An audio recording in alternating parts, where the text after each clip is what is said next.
So the notion being developed here is that within the structure of the human psyche, there is something like a governor, something like a monitoring circuit, which when a society begins to evolve in a pathological or lethal direction, phenomena can be induced not by the egos of men and women, not by their institutions, but by the overmind, the collectivity of the human species. Phenomena can be induced which are so corrosive to the ideologies currently in place that their underpinnings are cut away, their validity is called into question, and their programs for social development and control are invalidated and destroyed. Now, a perfect example of this is the rise of infant Christianity. If you'll cast your mind back to the situation in the early years of the Christian era, and imagine the mentality of a Roman aristocrat, a person of power in Roman society. To my mind, if the UFO phenomena is something arising out of the superego of the human psychic organization, then we should ask why. What is it doing?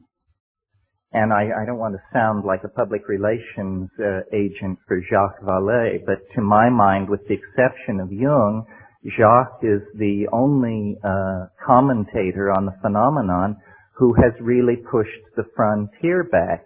To my mind, in The Invisible College, when Vallée says, in looking at the effect, not asking the question, what is it, but what does it do, you very quickly see what the flying saucers are doing. What they are doing is eroding faith in science. They are an antidote to the scientific paradigm that has evolved over the past 400 years and which has led us to the brink of global catastrophe.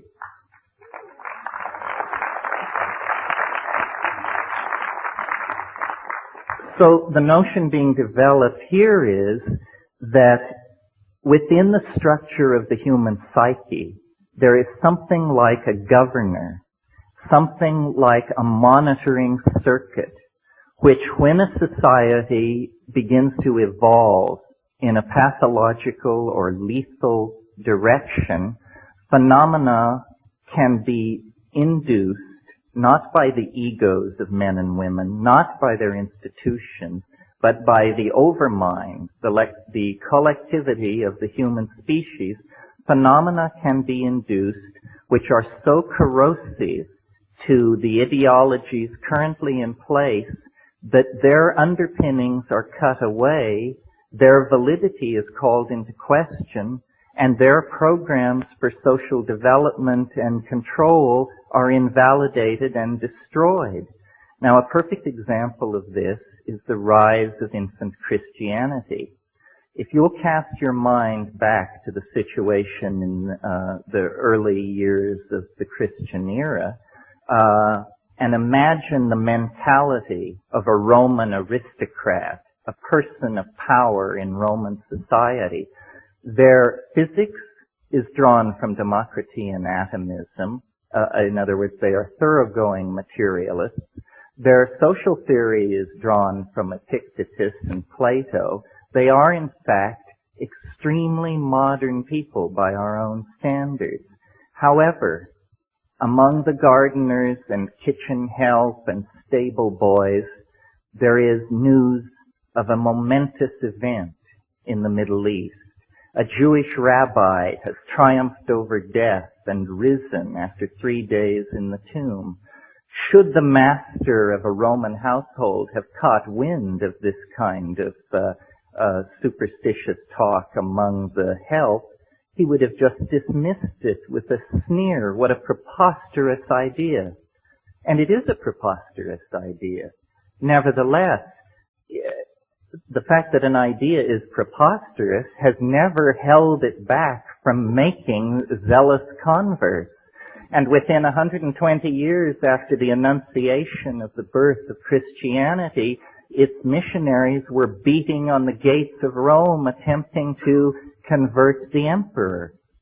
Now I see a similar situation in the modern context, that rationalism, scientific technology, which began and came out of the scholasticism of the Middle Ages and the quite legitimate wish to glorify God through an appreciation of His natural world, turned into a kind of demonic pact, a kind of descent into the underworld, a nekeia, if you will, leading to the present cultural and political impasse that involves massive stockpiles of atomic weapons, huge propagandized populations cut off from any knowledge of their real histories, male-dominated organizations plying their message of lethal destruction and inevitable historical advance.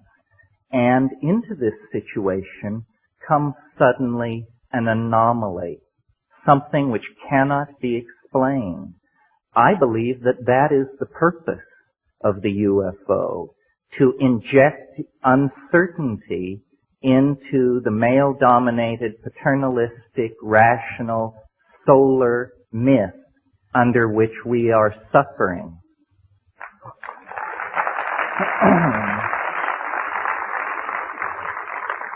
So, I suppose if you had to categorize this point of view, you would say I'm taking a depth psychological, psychoanalytic point of view. What I'm saying is that the UFO is nothing more than an assertion of herself by the goddess into history, saying to science and paternalistically governed and driven organizations, you have gone far enough. We are going to turn the world upside down. Your science is going to be shown up for what it is, nothing more than a pleasant metaphor usefully extrapolated into the production of toys for healthy children. That's what science is good for. It is not some meta-theory at whose feet every point of view from astrology to acupressure to channeling need be laid to have the hand of science announce thumbs up or thumbs down.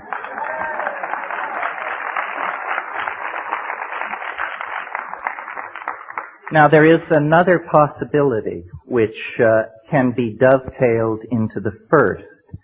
It is that it is not so much the oversoul or the superego of the human species which is responsible for stopping scientific masculine paternalism in its tracks, but rather that, unbeknownst to self-absorbed and myopic human beings, we have always shared, or at least for a very long period of time, have shared this planet with another intelligent species, another entity, which may have been perfectly content to allow us to abide in our ignorance of its presence until the point where it came to its awareness that our style was toxifying, ruining, raping, and perverting the planet. And at that point, this thing springs into action with similar end results as the previous scenario, the invocation of the superego. It's astonishing to me that in the 45 years that the UFO, are we being visited question has been kicked around, I have never seen in any UFO book or publication the suggestion made that if we believe we are being visited by organic, intelligent life forms from some other dimension or place in the galaxy, then we should very, very thoroughly examine the ecology of this planet for traces of its presence.